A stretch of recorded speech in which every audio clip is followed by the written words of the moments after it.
Hi gentlemen. So let's discuss the land disputes. There are two land disputes. In fact, there were two land disputes. One is Tin Biga corridor. It is Tin Biga corridor.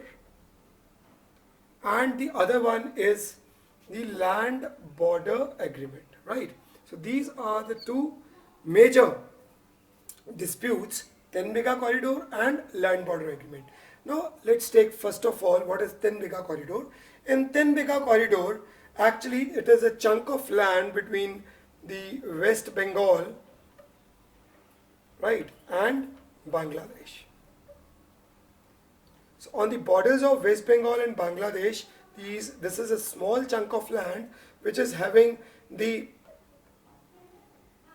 Angar Pota, that is enclave, and other is the Dahagram. The next enclave, right?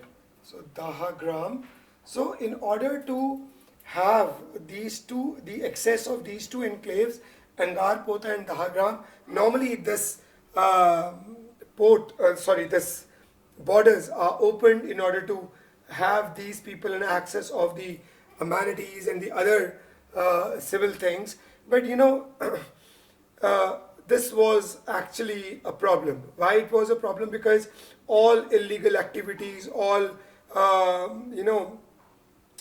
kind of the illegal migrants and cross-border terrorism, all kind of the smugglings, this became the region for it, right? So in order to avoid such problem, this has to be resolved as soon as possible. Otherwise, unknowingly will be in a trouble of the bad relationship, and this actually happened.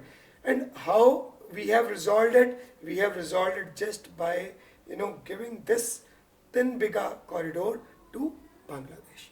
India has given this corridor to Bangladesh for indefinite lease, and by 2011 a final verdict was signed in which the Tin Biga corridor was given to Bangladesh. And this is how we have amicably resolved this issue of small chunk of land which became the region of cross-border terrorism, which became the region of illegal migrants, which became the region for the smuggling. And to avoid all these things, just one single action has been taken, that we have given it or in fact transferred it to Bangladesh on indefinite lease basis, and this was the first action. Second, the land border agreement, LBA. Actually, the Mujibur Indira Land Border Treaty Act,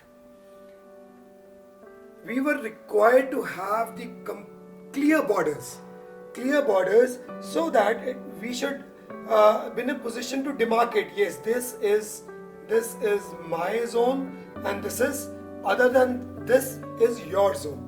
But this is my zone means I have to define these coordinates properly. We have to define these coordinates, and if we wish to define these coordinates, a proper treaty has to be in black and white, so that these coordinates can be properly defined. But it's not that easy. So it was not ratified by the Indian Parliament itself. Whatever has been written in the treaty was not exactly been taken. The objections were there, and these objections have made the relationship tensive. And these relationships got little more tensive when the smuggling started, when the illegal migrants started moving from Bangladesh towards India. And Bangladesh purely denies this, that this is not going on in our country. They denied it, but actually it was going on. They also claimed that the BSF, obviously our border security force, they are killing innocents. Actually these innocents were smugglers. And what to do?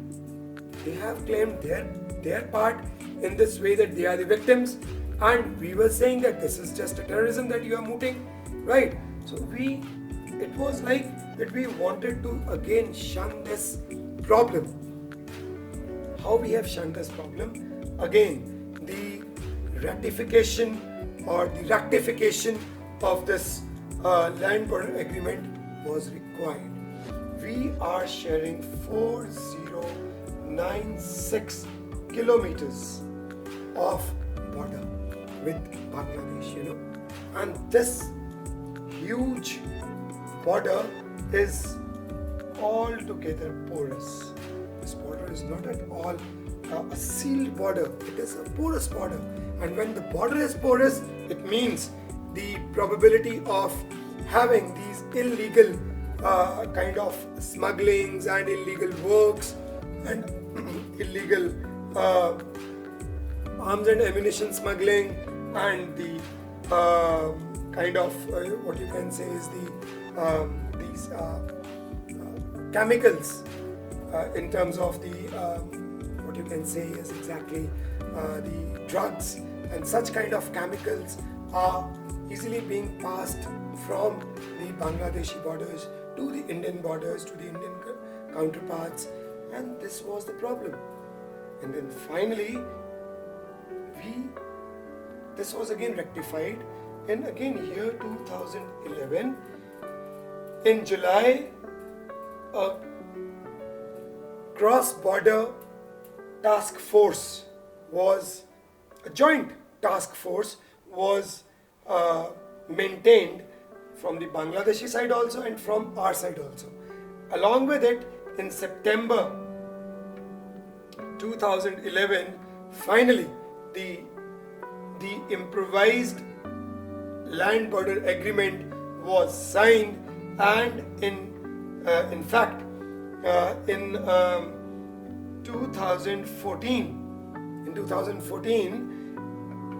a more improvised land border agreement on the constitutional amendment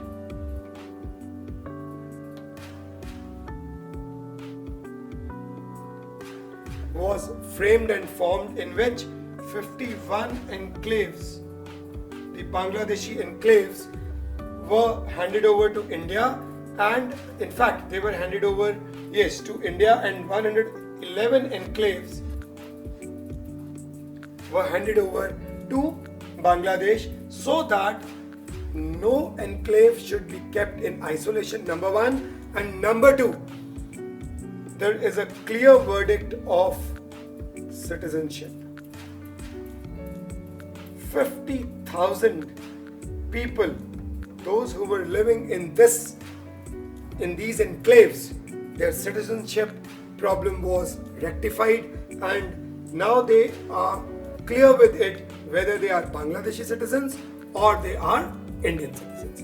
So this is how these agreements are important in order to maintain the relationship across these two countries, and moreover they are geopolitically very important to understand.